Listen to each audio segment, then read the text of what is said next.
the creators of the Radiant Wise Spirit deck. Arthur A. E. Waite and Pamela Colman Smith were both members of a secret magic society operating in London at the beginning of the 20th century. The group, named the Hermetic Order of the Golden Dawn, was made up of artists, writers, and intellectuals with an interest in the supernatural. Before the Golden Dawn disbanded amid internal power struggles, Waite created and published his own set of tarot cards, hiring fellow society member Smith, a young British artist, to provide illustrations.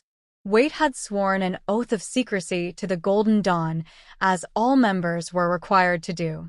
He used complex and confusing language in the book that accompanied the cards, the pictorial key to the tarot, in order to conceal the true meanings of his tarot, merely hinting at the esoteric secrets contained inside the cards.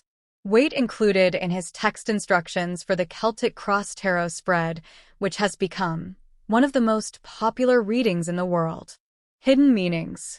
In his pictorial key, Waite was laying the foundations for an intuitive reading of the tarot, a technique to derive the meaning of an arcanum within a spread by relying on one's own inner reaction to the image, rather than from a written list of meanings. This gives anyone who wants to read tarot the chance to understand the cards without reference to a fixed inventory of meanings. The Radiant Wise Spirit deck was a huge success, partly by virtue of the fact that it was the first to illustrate the minor arcana since the 15th century Italian Sola Busca tarot deck, on which it is based. Drawing on her experience as an illustrator and theater designer, Smith created evocative imagery that made the cards instantly accessible and easy for anyone to read, even beginners to tarot. The characters are universal figures, almost gender-neutral, allowing readers to project themselves and their situations onto the cards. Sadly, Waite and Smith did not live to see their tarot deck read by millions of people around the world. The Radiant Wise Spirit Tarot deck was also notable in that the order of the arcana deviated slightly from what had gone before, as set down in the Tarot of Marseille. Justice went from number 8 to 11, while Strength switched from 11 to 8. This established two distinct tarot traditions.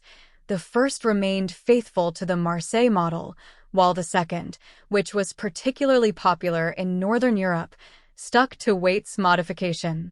Waite never revealed why he switched the two, except to say that it related to the astrological correlation of the arcana.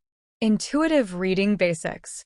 Later in this series, we will explain in detail how intuitive reading works, but in essence it is simply based on the principle that image leads to meaning.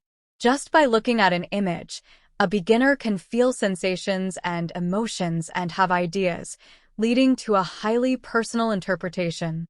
The reader develops these intuitive meanings in two ways. The first is by looking and studying the deck, considering the cards in turn and asking what the image and symbols represent to you. Take notes in a journal and refer to these ideas later. The second takes place during a reading, when you need to choose only one meaning among many. In this case, associations, ideas, and intuitive impressions will transform the way the cards are read.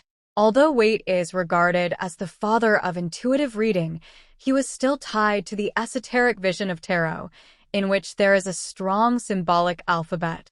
While in intuitive reading you will look at the card and develop an instinctive response, symbolic reading is more advanced, assigning every single element in the card its own precise meaning.